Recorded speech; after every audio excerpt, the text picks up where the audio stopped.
24 ലഹരി വിരുദ്ധ കേരള യാത്രയിൽ കണ്ടെത്തിയ വിവരങ്ങൾ ഉൾപ്പെടുത്തിയുള്ള റിപ്പോർട്ടിൽ തുടർ നടപടിയുമായി വിദ്യാഭ്യാസ വകുപ്പ്.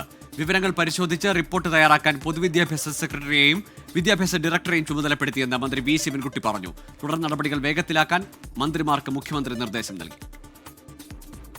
തിരുവനന്തപുരം മുതൽ കാസർഗോഡ് വരെ ഒരു മാസം നീണ്ട യാത്രയിൽ നിന്ന് ലഭിച്ച വിവരങ്ങളാണ് നിർദ്ദേശങ്ങളായി മുഖ്യമന്ത്രിക്ക് കൈമാറിയത്. ലഹരി ഹോട്ട്സ്പോട്ട് അടക്കമുള്ള വിവരങ്ങൾ ഗൗരവത്തിലെടുത്ത് റിപ്പോർട്ട് തയ്യാറാക്കാൻ ഉദ്യോഗസ്ഥർക്ക് വിദ്യാഭ്യാസ മന്ത്രി വി ശിവൻകുട്ടി നിർദ്ദേശം നൽകി. പൊതുവിദ്യാഭ്യാസം ചെയ്യേണ്ട കാര്യങ്ങളെ സംബന്ധിച്ചുള്ള നിർദ്ദേശം ലഭിച്ചിട്ടുണ്ട്. അത് ഞങ്ങൾ ചർച്ച ചെയ്തുകൊണ്ടിരിക്കുകയാണ്. പൊതുവിദ്യാഭ്യാസ സെക്രട്ടറിയെയും വിദ്യാഭ്യാസ ഡയറക്ടറെയും അതിൽ പൊതുവിദ്യാഭ്യാസ രംഗത്ത് ചെയ്യേണ്ട കാര്യങ്ങളെ സംബന്ധിച്ചിടത്തോളം ഒരു പ്രാവർത്തികമാക്കാൻ കഴിയുന്ന നിലയിലുള്ള ഒരു റിപ്പോർട്ട് തയ്യാറാക്കാൻ നിർദ്ദേശം നൽകിയിട്ടുണ്ട്. SKN40 ലഹരിവിരുദ്ധ റിപ്പോർട്ട് ചർച്ച ചെയ്യാനായി മുഖ്യമന്ത്രി തന്നെ ഉന്നതതല യോഗം വിളിച്ചു ചേർത്തിരുന്നു. SKN40 യാത്രയിൽ കണ്ടെത്തിയ മയക്കുമരുന്ന് ഹോട്ട്സ്പോട്ടുകളിൽ നിരീക്ഷണം ശക്തമാക്കും. 24ന്റെ ഇടപെടലിനെ മുഖ്യമന്ത്രിയും എക്സൈസ് വിദ്യാഭ്യാസ മന്ത്രിമാരും പ്രശംസിച്ചിരുന്നു. 24 തിരുവനന്തപുരം.